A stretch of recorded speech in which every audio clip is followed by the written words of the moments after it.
Hello dear students, welcome to next lecture of simple harmonic motion. Students, last lecture में हमने compound pendulum के बारे में पढ़ा, जिसमें हमने देखा कि कोई भी रिजिड बॉडी अगर हॉरिजॉन्टल एक्सिस के अबाउट ऑसिलेट करती है तो हम उसको कंपाउंड पेंडुलम बोलते हैं। हमने कंपाउंड पेंडुलम में ये स्टडी किया कि उसका टाइम पीरियड कैसे कैलकुलेट करना है किसी भी कंपाउंड पेंडुलम का। हमने देखा कि जो पॉइंट ऑफ ऑसिलेशन है और पॉइंट ऑफ सस्पेंशन है उनको हम इंटरचेंज कर सकते हैं, तो ये कुछ प्रॉपर्टीज हमने पढ़ी। और फिर देखा कि मिनिमम टाइम पीरियड किसी भी कंपाउंड पेंडुलम का कहाँ पे होता है, कितनी लेंथ के लिए उसका टाइम पीरियड मिनिमम होगा। तो ये सारे कॉन्सेप्ट्स बहुत ज्यादा इंपॉर्टेंट हैं as far as the compound pendulum is concerned. अभी हम आज करने वाले हैं टॉर्शनल पेंडुलम। तो टॉर्शनल पेंडुलम नेक्स्ट टॉपिक है। ये थोड़ा डिफरेंट तरह का पेंडुलम है, जैसे कि आपको डायग्राम में नजर आ रहा है। इस केस में ये एक हॉरिजॉन्टल डिस्क है, ठीक है। ये डिस्क जो है ये इस तरह से रोटेट करेगी। हम इसको यहाँ पे थोड़ी सी फोर्स लगाएंगे, बेसिकली टॉर्क लगाएंगे इसके ऊपर। जब हम इसको थोड़ा सा घुमाएंगे तो ये अपनी इक्विलिब्रियम पोजीशन से, ये जो व्हाइट लाइन नजर आपको आ रही है ये इसकी इक्विलिब्रियम पोजीशन, अभी ये रेस्ट पे है। तो जैसे हम इसको हॉरिजॉन्टल प्लेन में थोड़ा सा रोटेट करेंगे तो इस लाइन की पोजीशन चेंज हो जाएगी। तो वो मैं ड्रॉ करके दिखाता हूँ। लेट अस सपोज आपने इसको थोड़ा एंगल थीटा से ऐसे घुमा दिया बैकवर्ड डायरेक्शन में। तो ये जो वायर है, इस वायर में ट्विस्ट प्रोड्यूस होता है। ट्विस्ट मतलब जैसे हम तौलिया निचोड़ते हैं, एक साइड पर हम ऑपोजिट टॉर्क लगाते हैं, एक साइड पर हम एंटी क्लॉकवाइज घुमाते हैं, दूसरी साइड से हम क्लॉकवाइज घुमाते हैं, तो उसको ट्विस्ट बोलते हैं। तो इस वायर में ट्विस्ट जनरेट होता है। ट्विस्ट के कारण यहाँ पर रीस्टोरिंग टॉर्क आ जाता है। तो वो जो रीस्टोरिंग टॉर्क होता है that is responsible for the oscillations of this disc. ये डिस्क कैसे ऑसिलेट करती है? ये हॉरिजॉन्टल प्लेन में ऑसिलेट करती है लाइक दिस, इस तरह हॉरिजॉन्टल प्लेन में, मतलब घूमती है ऐसे, clockwise then anti clockwise, clockwise then anti clockwise, और उसका कुछ टाइम पीरियड होता है। तो हमें वो टाइम पीरियड आज देखना है कि हम कैसे कैलकुलेट कर पाएंगे, ठीक है। तो पहले हम लिख लेते हैं व्हाट इज कंपाउंड पेंडुलम। तो it is any heavy body, यहाँ पे डिस्क हो सकती है, सफियर हो सकता है, कोई भी शेप की रिजिड बॉडी हो सकती है, किसी भी शेप की, रोड हो सकती है। बट जो मेन कंडीशन ये है कि एक्सिस ऑफ रोटेशन वर्टिकल होगा, जैसे मैंने यहाँ पे बनाया, this is axis of rotation, axis of oscillations. और जो बॉडी है वो हॉरिजॉन्टल प्लेन में ऑसिलेट करती है, इसको बोलते हैं कंपाउंड पेंडुलम। तो we can say a body like a disc, sphere, cylinder, anything, rod, etc., capable of oscillating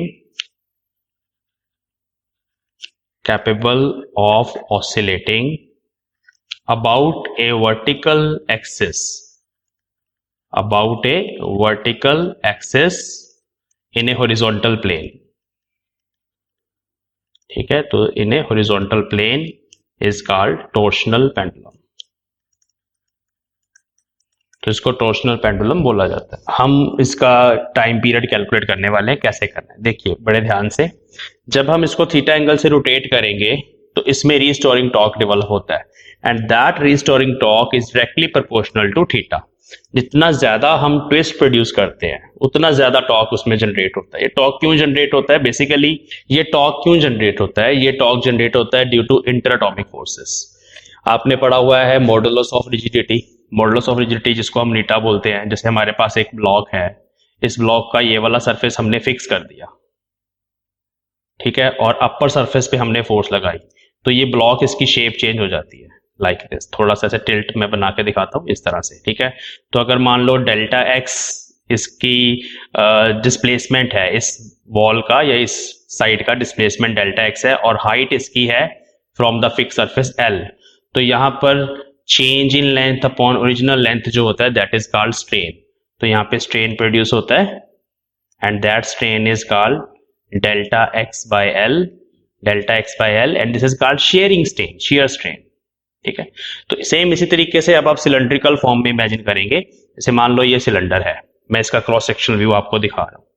ये वायर बेसिकली एक सिलेंड्रिकल शेप होती है। अब इस एंड पे मैंने इधर फोर्स लगाई, इस एंड पे मैंने इस डायरेक्शन में फोर्स लगाई, और ये ऊपर से फिक्स्ड है ना। तो जब आप ऐसे करेंगे तो इसमें ट्विस्ट प्रोड्यूस होगा। उस ट्विस्ट के कारण यहाँ पे जो रीस्टोरिंग टॉर्क जनरेट होता है वो एंगल थीटा के डायरेक्टली प्रोपोर्शनल होता है। तो यहाँ पे constant of proportionality is minus c theta. Negative sign indicates that the torque is opposite to the direction of theta, मतलब जिस डायरेक्शन में आप एंगुलर डिस्प्लेसमेंट करेंगे टॉर्क हमेशा उसके ऑपोजिट होता है। तो here negative sign shows tau is opposite to angular displacement of body theta, ठीक है, उसके ऑपोजिट होता है। Now this constant c is given by pi नीटा रेडियस की पावर 4 डिवाइड बाय 2l। ये सारे फैक्टर्स क्या हैं, ये हमारी रोड है या वायर है, उस वायर की जो रेडियस है that is small r, length is l, modulus of rigidity is eta, ठीक है। तो उस केस में ये c की वैल्यू जो है इस फैक्टर से हम कैलकुलेट कर सकते हैं। ये आपको रिलेशन लर्न करनी है और मैं अभी थोड़ी देर में इसको ड्राइव भी करके दिखाऊंगा, ठीक है। वी विल ड्राइव इट, अलग से करेंगे एज ए प्रॉब्लम। बट अगर आपको एग्जाम में टॉर्शनल पेंडुलम पूछा गया है कि टॉर्शनल पेंडुलम का टाइम पीरियड कैलकुलेट करें कितना होता है, तो उस केस में आप सी को डायरेक्टली लिख सकते हैं, ठीक है, फॉर यूनिवर्सिटी एग्जाम्स। बट अगर आपको ड्राइव करवाया गया है सी कैसे कैलकुलेट करना है, तो मैं अभी वो ड्राइव भी करूंगा, ठीक है। आगे चलते हैं। तो हेयर नीटा इज मॉडुलस ऑफ रिजिडिटी। देखिए नीटा क्या होता है, नीटा इज स्ट्रेस बाय स्ट्रेन, तो shear stress by shear strain, इतनी डेफिनेशन आपको वहां पे लिखनी है। स्ट्रेन मैंने आपको बता दिया, स्ट्रेस भी आपको बता देते हैं, वैसे तो आपने +1 में ये पढ़ा हुआ सारा कुछ। देखो शियर स्ट्रेन क्या होता है, shear strain delta x by L, ये हमारे पास डायग्राम। स्ट्रेस क्या होता है, अगर हम ये ऊपर वाला एरिया ऑफ क्रॉस सेक्शन ले लें तो this applied force divide by this tangential area, force is tangential to this area, that is shear stress. तो shear stress is force upon area, this is shear stress, इसको याद रखना। तो बाद में फिर वहां से हमारे पास नीटा आ जाता है। हम इस केस में सी कैसे कैलकुलेट करते हैं अभी देखेंगे, बट अभी हम टाइम पीरियड की बात करने वाले हैं। तो अभी अगर ध्यान से देखिए कि ये जो रिलेशन है ये हमें रीस्टोरिंग टॉर्क बता रही है, ठीक है। अब टॉर्क की एंगुलर एक्सेलरेशन के साथ भी एक रिलेशन होती है, टॉर्क और एंगुलर एक्सेलरेशन की। बेसिकली जब हम किसी बॉडी पे टॉर्क अप्लाई करते हैं तो उसमें एंगुलर एक्सेलरेशन जनरेट होता है अकॉर्डिंग टू न्यूटन्स लॉ। तो therefore by using tau is equal to I times alpha, this is another equation, equation number 2, we can equate both of these equations. So I alpha is equal to minus c theta. Alpha is angular acceleration, alpha के बारे में बता दें, alpha is rate of change of angular velocity, और इसको आप ऐसे भी लिख सकते हो d square theta by dt square। ये सब बेसिक्स हैं जो आपने +1 में पढ़े हुए हैं। Omega is angular velocity, alpha is angular acceleration, उसको इन टर्म्स ऑफ थीटा ऐसे लिखा जा सकता है। तो ये बन गया I into D square theta by D T square minus C theta, इसको इधर ले आएंगे, I से डिवाइड करेंगे, we will get this equation. तो this is differential equation of SHM, है ना। Differential equation of simple harmonic motion की इक्वेशन हम ऑलरेडी पढ़ चुके हैं, वो इस तरह की होती है। उसमें लीनियर डिस्प्लेसमेंट होता है, यहाँ पे ओमेगा होता है एंगुलर वेलोसिटी, एंगुलर फ्रीक्वेंसी, यहाँ पे ओमेगा स्क्वायर होता है विच इज एंगुलर फ्रीक्वेंसी, यहाँ पे x इक्वल टू 0। तो ये सिंपल हार्मोनिक मोशन की इक्वेशन है और इस इक्वेशन की फॉर्म भी बिल्कुल वैसी है। तो comparing with differential equation of SHM, we get omega square is equal to c by I, ठीक है। what is I? I is moment of inertia of oscillating body, ठीक है जी। जैसे हमारे पास अभी डिस्क थी, तो डिस्क का moment of inertia half mr square होगा, तो I की वैल्यू हम यहाँ पे हाफ mr स्क्वायर पुट करेंगे, तो यहां से ओमेगा आ जाएगा √c बाय I, ठीक है। और c का वो सारा फैक्टर आप यहाँ पे सब्स्टिट्यूट कर सकते हो।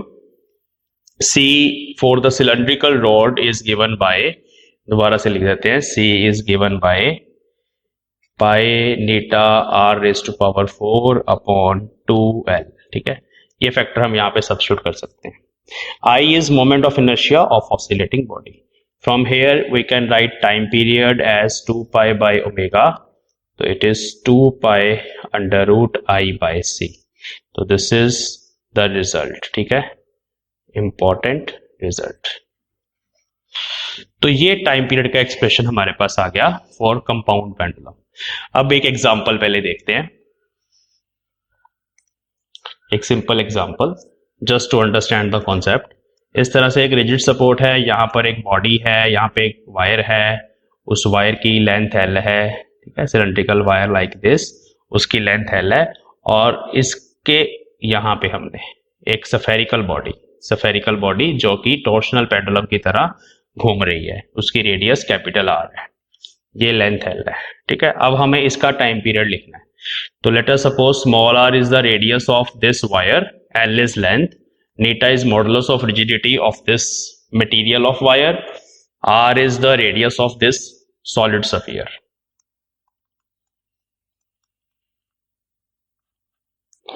Okay, so now we need to find the time period.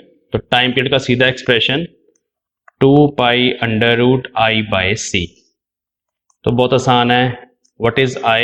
I for solid sphere is 2 by 3 mr square. m is mass. ठीक है, डिवाइडेड बाय c. c का फैक्टर हमारे पास है पाई नेटा r की पावर 4 बाय 2l. ठीक है, तो सिंपल. तो इसको हम सॉल्व कर लेंगे, सब कुछ अंडर रूट के अंदर है, and we will put the values here and you will get time period. तो बहुत सिंपल सा कॉन्सेप्ट है, जस्ट फॉर्मूला याद रखना है 2 pi under root I by c. और अब यहां पर कुछ इंपॉर्टेंट चीजें हैं जो ध्यान में रखनी है, इंपॉर्टेंट नोट. सबसे बढ़िया बात यहां पर है कि हमने यहां पर स्मॉल ऑसिलेशंस की कोई कंडीशन नहीं लगा रखी, तो ये एक्सप्रेशन लार्ज एम्पलीट्यूड्स के लिए भी होल्ड करता है. ठीक है, तो there is no restriction of having small amplitude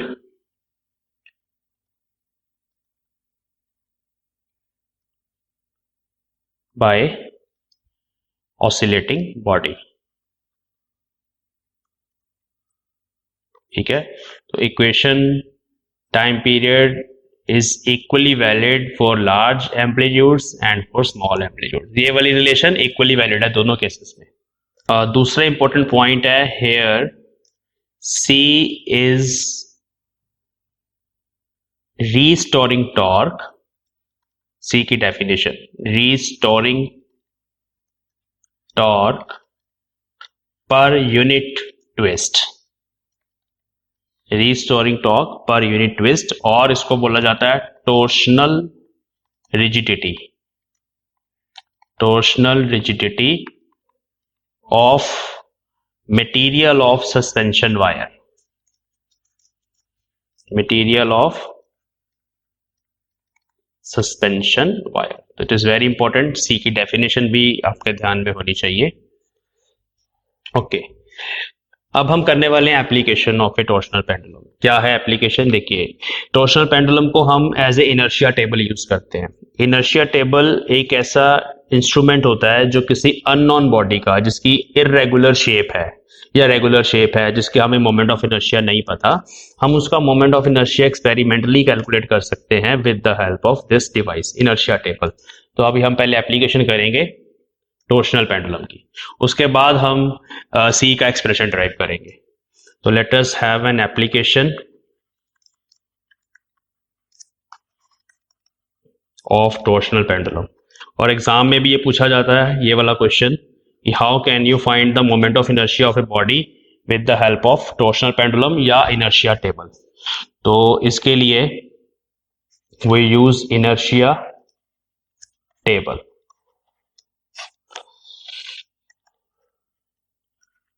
It is an instrument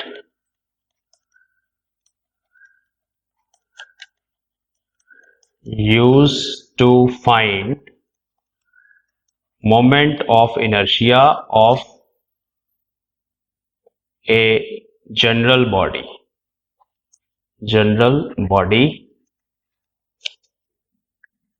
experimentally. ठीक है जी, चलिए देखते हैं कैसे काम करता है। ये इस तरह का एक हॉरिजॉन्टल टेबल होता है हमारे पास, थोड़ा राउंड शेप का है। ये नीचे लेवल्स यूज होते हैं इंश्योर करने के लिए कि सब कुछ हॉरिजॉन्टल रहे विद रिस्पेक्ट टू ग्राउंड, है ना, बिल्कुल हॉरिजॉन्टली फ्लैट होना चाहिए एवरीथिंग। यहाँ पे ये वही डिस्क है जिसको हम टॉर्शनल पेंडुलम बोलते हैं। ये एक डिस्क है, इसका मोमेंट ऑफ इनर्शिया आई है, वो हमें ऑलरेडी पता है about this axis, this is axis of rotation. ठीक है, अब हम क्या करते हैं, हमें पता है कि इस सिंपल डिस्क का जो टाइम पीरियड है वो आएगा t is equal to 2 under root I by C, where I is moment of inertia of disc. ठीक है जी, अब हम बारी बारी इन चीजों को इस डिस्क के ऊपर रखते हैं। जैसे फॉर एग्जांपल हम इस सॉलिड सफियर को सबसे पहले यहां पे रखेंगे। Late us suppose solid sphere का मोमेंट ऑफ इनर्शिया I1 है, होलो सफियर का मोमेंट ऑफ इनर्शिया I2 है, कोई जनरल बॉडी है उसका मोमेंट ऑफ इनर्शिया I3 है। तो पहले हम क्या करते हैं, सॉलिड सफियर को रखते हैं। पहले हम सॉलिड सफियर को जब यहाँ पे रखेंगे, let us place it here, axis जो है दोनों का कोइंसाइड करना चाहिए। दोबारा से इसको वाइब्रेट करवाते हैं, रोटेट करवाते हैं। रोटेट होने के बाद इसका टाइम पीरियड फिर हम एक्सपेरिमेंटली मेजर कर सकते हैं। एक्सपेरिमेंटली मेजर करने के लिए यहाँ पे ना एक मिरर लगा होता है, उस मिरर के अंदर किसी ऑब्जेक्ट की इमेज को देखा जाता है। वो इमेज ऐसे ऑसिलेट करती है, जब ये ऐसे इस तरह से हॉरिजॉन्टल प्लेन में ये पेंडुलम जब घूमता है ना, ऑसिलेट करता है, तो मिरर के अंदर किसी ऑब्जेक्ट की इमेज को देखा जाता है, वो इमेज उसके अंदर ऑसिलेट करती है। तो वो टाइम पीरियड करने के लिए, मेजर करने के लिए तरीका होता है। चलो, तो क्या किया जाता है, जब हम इसके ऊपर सफियर रखते हैं, टाइम पीरियड विल चेंज। क्यों चेंज होगा टाइम पीरियड? क्योंकि मोमेंट ऑफ इनर्शिया चेंज हो गया। पहले डिस्क का मोमेंट ऑफ इनर्शिया आई आ रहा था, उसके ऊपर हमने सफियर रख दिया, तो दोनों मोमेंट ऑफ इनर्शिया आपस में ऐड हो जाएंगे। तो जो नया टाइम पीरियड आएगा after placing the sphere, that will be 2 under root I plus I1 by C. ठीक है, अब ये टाइम पीरियड आएगा। I1 is moment of inertia of solid sphere. ठीक है जी, ओके। अब इन दोनों इक्वेशंस को अगर हम यूज करें, देखिए हमें अगर डिस्क का मोमेंट ऑफ इनर्शिया पता है ऑलरेडी, टी हमारे पास है, टी हमने मेजर कर लिया, T1 भी हमने मेजर कर लिया एक्सपेरिमेंटली। ठीक है, इसमें आई हमें पता है, तो हम यहां से I1 कैलकुलेट कर सकते हैं। तो इस तरह से हम किसी भी बॉडी का मोमेंट ऑफ इनर्शिया जो थ्योरेटिकली हमें नहीं पता, उसको एक्सपेरिमेंटली फाइंड कर सकते हैं। इसके अलावा हम दो बॉडीज के मोमेंट ऑफ इनर्शिया को कंपेयर भी कर सकते हैं। तो अगले स्टेप में हम क्या करेंगे, सॉलिड सफियर को उठा लेंगे, उसकी जगह होलो सफियर रख देंगे। तो जब होलो सफियर रख देंगे तो टाइम पीरियड फिर से चेंज हो जाएगा, कि मोमेंट ऑफ इनर्शिया फिर से चेंज हो गया, I plus I2 by C. ठीक है, I2 is moment of inertia of hollow sphere. Okay, now let us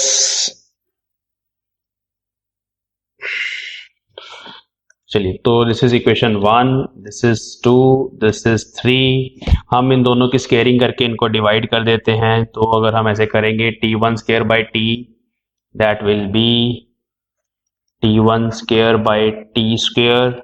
squaring करके डिवाइड कर दिया, तो T1 के सामने फैक्टर बचेगा I प्लस I1 और T के सामने I। I is moment of inertia of disc, I1 is moment of inertia of solid sphere. इसको ऐसे लिख सकते हैं, 1 प्लस I1 बाई I, 1 को उधर ले जाएंगे, I1 by I is equal to T1 square minus 1 T square, which will be T1 square minus T square by T square। तो यहां से I can calculate I1। I1 is I times, ठीक है जी। तो ये टाइम पीरियड्स तो हमने already experimentally find कर लिए हुए हैं। T हमारे पास है बिना किसी बॉडी के, सिर्फ डिस्क का टाइम पीरियड, जब का अकेली डिस्क ऑसिलेट कर रही थी। जब हमने सफियर रखा तब दूसरा ये वाला टाइम पीरियड हमने नोट कर लिया। मोमेंट ऑफ इनर्शिया डिस्क का हमें पहले से पता है, सफियर का कैलकुलेट कर सकते हैं। ऐसे ही अगर हम दूसरी बॉडी रखते for hollow sphere, I can write the equation directly. Hollow sphere के लिए आई कैन राइट I2, उसका moment of inertia I2 will be I times T2 square minus T upon T square, where T2 is the time period corresponding to the hollow sphere, जब हमने उस disc के ऊपर hollow sphere रखा। Now this is equation 3, this is equation 4। इन दोनों को हम डिवाइड कर देते हैं, तो हम दोनों के मोमेंट ऑफ इनर्शिया को कंपेयर भी कर सकते हैं। उसके लिए हमें आई भी नहीं पता होना चाहिए। जब हम इन दोनों को डिवाइड करेंगे तो बनेगा t1 square minus T square upon t2 square minus T square. तो देखिए यहाँ पे इस एक्सप्रेशन में सिर्फ और सिर्फ हमें टाइम पीरियड्स ही चाहिए जो एक्सपेरिमेंटली कैलकुलेट किए जा सकते हैं, ठीक है। और हम दो बॉडीज के मोमेंट ऑफ इनर्शिया को कंपेयर कर रहे हैं। ये मैंने example hollow sphere solid sphere की ली है, उनके भी मोमेंट ऑफ इनर्शिया के फॉर्मूले हमें पता होते हैं। बट अगर कोई ऐसी जनरल बॉडी है जिसका हमें मोमेंट ऑफ इनर्शिया नहीं पता, फॉर एग्जांपल एक ग्लास है आपके पास, उस ग्लास का मोमेंट ऑफ इनर्शिया फाइंड करना है, तो हम उस ग्लास को वहां पे रख के और उसको एक बिना गिलास के एक बार टाइम पीरियड नोट कर लेंगे, दैट इज टी, और दूसरी बार हम गिलास को रख के कर लेंगे, दैट इज t1। इस इक्वेशन में पुट करके we can find moment of inertia. तो देखिए कितनी बढ़िया एप्लीकेशन है टॉर्शनल पेंडुलम की कि हम अननोन बॉडी का moment of inertia experimentally find कर सकते हैं। अब हमारा नेक्स्ट टॉपिक है बच्चों, हम सी का एक्सप्रेशन करेंगे टॉर्शनल कांस्टेंट का। वो कैसे ड्राइव होता है, क्योंकि हमने उसको डायरेक्टली यूज कर लिया था, तो let us see expression for torsional rigidity of cylindrical wire।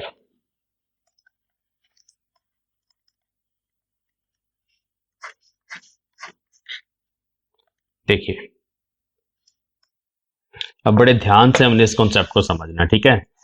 देखिए हमारे पास एक सिलेंडर है, let me draw a cylinder,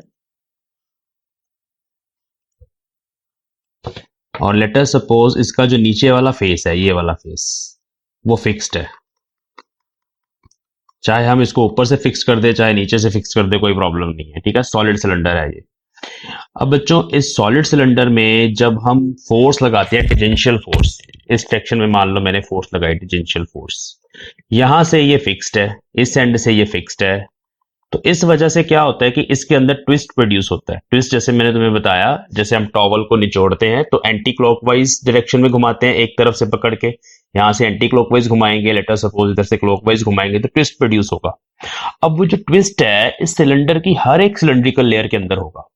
मतलब अगर मैं बिल्कुल सेंटर के पास हूं, वहां एक छोटा सिलेंडर इमेजिन कर लो, उसमें अलग ट्विस्ट होगा, थोड़ा बाहर आ जाएंगे अलग टॉर्क लगेगा, क्योंकि यहाँ जो इस फोर्स के कारण टॉर्क लग रहा है ना हर किसी लेयर के ऊपर, वो टॉर्क हमेशा होता है आर इंटू एफ, है ना। टॉर्क का ये फॉर्मूला होता है, आर एक्चुअली यहाँ पे एफ के परपेंडिकुलर है, तो आर क्रॉस एफ लिखने की जरूरत नहीं है, R into F. What is R? R is the distance of that layer from the centre, ठीक है। जैसे मान लो यहाँ पर कोई पार्टिकल है, इस पे कोई फोर्स F1 लग रही है, तो उस केस में R डिस्टेंस आपके पास ये है, तो इस पे जो टॉर्क लगेगा एक सिंगल पार्टिकल पे, that will B R into F. लेकिन अभी हम सिंगल पार्टिकल की बात नहीं कर रहे, हमें टोटल टॉर्क कितना जनरेट हो रहा है वो फॉर्मूला यहाँ पे चाहिए, ठीक है। तो देखिए कैसे करना है इसको, बहुत आसान है, ध्यान से समझेंगे। तो अभी हम क्या करेंगे, हम यहां पर एक स्मॉल सिलेंड्रिकल शेल कंसिडर करेंगे, ये उसकी थिकनेस है, ठीक है। ये मैं नीचे की तरफ उसकी हाइट बना रहा हूं, ठीक है। Let us suppose this height is small L from here to here, height of the cylinder या length of the cylinder. Now the radius की बात कर रहे हैं, the radius of this inner cylindrical shell is small R, ठीक है। और इसकी कुछ थिकनेस भी है, ये जो येलो लाइन आपको नजर आ रही है इसकी कुछ थिकनेस भी है, तो small thickness is dr is the thickness of that smaller cylinder that we have consider, ठीक है। चलिए अब मैं इसको फ्रंट से आपको दिखाऊंगा। तो फ्रंट से अगर आप देखना चाहते हैं तो ये हमारे पास बाउंड्री है पूरे सिलेंडर की, इसके अंदर हमने ये small elementary cylindrical shell consider करी है, एंड लेट अस सपोज उसके किसी पॉइंट के ऊपर, जैसे मान लो ये एक पॉइंट है, वहां पे फोर्स लग रही है DF, ठीक है। अब उस फोर्स के लगने से ये जो लाइन है उसमें थोड़ा सा एंगल प्रोड्यूस हुआ, ये एंगल थीटा है, ठीक है, दिस एंगल इज थीटा। और यहां पर ये जो डिस्प्लेसमेंट हुआ है, इस पॉइंट का डिस्प्लेसमेंट, ये मैं ग्रीन से बता रहा हूं तुम्हें, ये पॉइंट P था पहले, फोर्स लगने के कारण ये यहाँ Q पे चला गया, तो ये जो एंगुलर डिस्प्लेसमेंट हुआ है जिसको मैं यहाँ पे थीटा लिख रहा हूं, this is actually the angle, है ना, ट्विस्ट बोल सकते हैं इसको, तो this is angular displacement theta. इसके कॉरस्पॉन्डिंग जो लीनियर डिस्प्लेसमेंट हुआ इस पॉइंट का, that linear displacement is delta x. Late us suppose, उसको यहां पर भी शो करूंगा मैं। देखिए यहां पे late us suppose this is equilibrium position. जब मैंने यहां इसको थोड़ा सा ट्विस्ट प्रोड्यूस करी इसमें, तो यहां पर कुछ एंगल थीटा बन गया। सेंटर से बनाना चाहिए, वैसे सेंटर से बनाते हैं इसको, तो यहां कुछ एंगल थीटा बन गया। और उसके कॉरस्पॉन्डिंग ये तो सीधी लाइन आ गई, वहां की वहीं है जहां पे पहले थी, ठीक है। बट अब क्योंकि ये घूम गया सारा, तो इस वजह से ये मैंने वहीं पे मिला दी। तो ये जो स्मॉल लीनियर डिस्प्लेसमेंट हुआ ये वाला, ठीक है, this small linear displacement is delta x. Actually मैं यहाँ पे शियर स्ट्रेन लिखना चाहता हूँ। शियर स्ट्रेन वही होता है जब हम किसी ऑब्जेक्ट की शेप को चेंज करते हैं। जैसे मान लो ये बुक पड़ी है, अभी मैंने आपको जैसे एग्जांपल दी, ये इस तरह से तुम्हारे टेबल पे एक बुक पड़ी हुई है, यहाँ से फिक्स्ड है नीचे वाले सरफेस से। जब तूने टेंजेंशियल फोर्स यहाँ पे लगाई तुम बच्चों ने, तो उस फोर्स को लगाने से शेप थोड़ी सी इस तरह से टिल्ट हो जाएगी बुक की ना। तो यहाँ पे मैंने जैसे बताया ये डेल्टा एक्स होता है और ये एल अगर हाइट है, तो यहाँ पे जो शियर स्ट्रेन प्रोड्यूस होगा हम पहले वो लिखेंगे। तो यहाँ पे जो शेयर स्ट्रेन प्रोड्यूस हो रहा है, shear strain, that is equal to delta X divide by L. वही same formula, this is the displacement of the layer divided by the perpendicular distance of displaced layer from the fixed surface. So this is shear strain. shear stress भी लिखते हैं। shear stress क्या होगा? देखिए stress is actually force upon area। तो यहाँ पे let us suppose जो force लगा रहे हैं हम, that is small force df। अभी मैंने बनाई नहीं है, यहाँ नीचे बनाई थी, इसको यहाँ बना लेते हैं। तो यहाँ पे small force लगी हुई है df, ठीक है। तो that force df divided by area, which area. देखिए ये जो मैंने अंदर येलो कलर की सिलेंड्रिकल शेल कंसिडर करी है, उसकी बाउंड्री का एरिया, ठीक है। उस एरिया को कैसे लिखेंगे ध्यान से समझना है। 2 पाई आर इज सरकमफ्रेंस। देखो इनर रेडियस यहाँ पे दिखाते हैं आपको, इनर रेडियस आर, और ये जो थिकनेस है येलो कलर की थिकनेस, थोड़ी सी इसको बोल्ड करके दिखाते हैं तुम्हें। तो ये जो येलो कलर की थिकनेस है यहाँ पे, ये वाली, वो डी आर है बच्चों, ठीक है। तो जब भी आपको एरिया निकालना है लेंथ इनटू ब्रेथ, तो लेंथ यहां पे है 2 pi are into D are, ठीक है। तो दिस इज एरिया, इसको समझेंगे, ये एरिया है, area which is tangential to force, ठीक है। तो इस केस में अगर ये फोर्स लगा रहे हो आप और area of layer is this capital A, तो फोर्स हमेशा उस एरिया के टेंजेंशियल होती है, या ऐसा बोल लेंगे एरिया फोर्स के पैरेलल होता है। तो यहाँ पर भी हम वही एरिया ले रहे हैं ऊपर से। अगर आप यहाँ से इसको व्यू करेंगे तो आपको यहाँ पे जो एरिया नजर आएगा उस सिलेंड्रिकल शेल का, that will be 2 pi R D F. अब मॉडुलस ऑफ रिजिडिटी का expression Neeta, Neeta is shear stress upon shear strain. Let me right in short form, stress by strain होता है ये। तो स्ट्रेस का formula सारा हम D F upon 2 pi R D R यहां पुट कर देंगे इनटू स्ट्रेन, स्ट्रेन डिनोमिनेटर में आएगा तो डेल्टा एक्स नीचे आएगा और लेंथ ऊपर आ जाएगी। अब यहां पे हम टॉर्क बनाने वाले हैं, small elementary torque which is acting on this layer due to this force, ठीक है। तो that torque is R times D F, है ना, क्योंकि स्मॉल फोर्स तो है हमारे पास, उसको आर से मल्टीप्लाई करना पड़ेगा। तो I am doing an operation that is multiply and divide left hand side of our equation by small r, ठीक है। तो यहाँ r आ जाएगा, तो यहाँ नीटा बन जाएगा आर डी एफ। इसको इकट्ठा कर देंगे, इसको टॉक लिखेंगे D tau into L divided by 2 pi R square D R delta X. तो ये हमारे पास एक्सप्रेशन आ गया। Now this RDF will be small torque dτ, ठीक है, dτ, because torque is perpendicular distance into force। तो ये टॉर्क बन गया हमारे पास, और इसके साथ L का फैक्टर है हमारे पास, L का फैक्टर, और डेल्टा एक्स को देखना भी मैं क्या पुट कर रहा हूं, 2 pi R square D are मैंने ऐसे ही लिख लिया। अब डेल्टा एक्स को देखेंगे। देखिए डेल्टा एक्स यहाँ पे ये आर्क है और ये स्मॉल आर है, मैं थोड़ा बड़ा करके बनाता हूं। तो इस तरह से दिस इज डेल्टा एक्स, वो जो ट्विस्ट प्रोड्यूस हुआ है, this is angle theta and R is the radius of this inner cylindrical shell. तो इसलिए यहाँ पे डेल्टा एक्स को, डेल्टा एक्स इज आर्क, तो arc is equal to radius times angle, इसको हम पुट कर सकते हैं, मींस डेल्टा एक्स को हम आर टाइम्स थीटा यहाँ पे पुट कर सकते हैं, तो डेल्टा एक्स की जगह आर टाइम्स थीटा आ गया। ठीक है, देखना यहाँ पर हम बेसिकली डी टो का एक्सप्रेशन फाइंड करेंगे, वहां से फिर टोटल टॉर्क कैलकुलेट करेंगे। ठीक है, अब देखिए ये आर इसके साथ कंबाइन हो गया, this can be written as D tau times L divided by 2 pi R cube theta into D R. तो ये हमारे पास एक्सप्रेशन आ गया, इसमें से डी टो निकाल लेते हैं, डी टो एक साइड पे रहने देंगे, बाकी सारा फैक्टर उधर ले जाएंगे, एल भी नीचे ले जाएंगे और फिर उसको सॉल्व करेंगे। तो डी टो विल बी नीटा into 2 pi R cube theta D R divided by L, L से हमने उसको डिवाइड कर दिया। तो this is small torque which is acting on this inner cylindrical shell due to this force F, जब हम उसमें ट्विस्ट प्रोड्यूस कर रहे हैं। अब हमें लेकिन टोटल टॉर्क जनरेटेड फाइंड करना है, वो जो रीस्टोरिंग टॉर्क है ना, वो सिलेंडर के जो अंदर एटम्स हैं उनको इमेजिन करिए, वो यहां से सेंटर से लेके जब तक आप बाहर आ रहे हो, वो जो एटम्स हैं वो सारे उस रीस्टोरिंग टॉर्क को कंट्रीब्यूट करते हैं। तो हमें इस रिजल्ट को 0 से लेके इस सिलेंडर की रेडियस तक इंटीग्रेट करना है। तो लेट अस सपोज सिलेंडर की रेडियस भी स्मॉल आ रही है, मतलब लिमिट हम स्मॉल आ रही रहने देंगे, तो हम इसको इंटीग्रेट कर देते हैं अभी। तो ये डी टो स्मॉल टॉर्क है, elementary torque, total torque restoring torque that is generating in this cylinder, अगर वो फाइंड करना है तो इसको इंटीग्रेट करना पड़ेगा for the limits 0 to r। तो यहां से जो टॉ आ जाएगा that will be integration of D tau. Next sheet पे करते हैं, इंटीग्रेशन ऑफ नीटा into 2 pi into R cube theta D R divide by L. ठीक है, तो यहां से देख लीजिए कॉन्स्टेंट्स,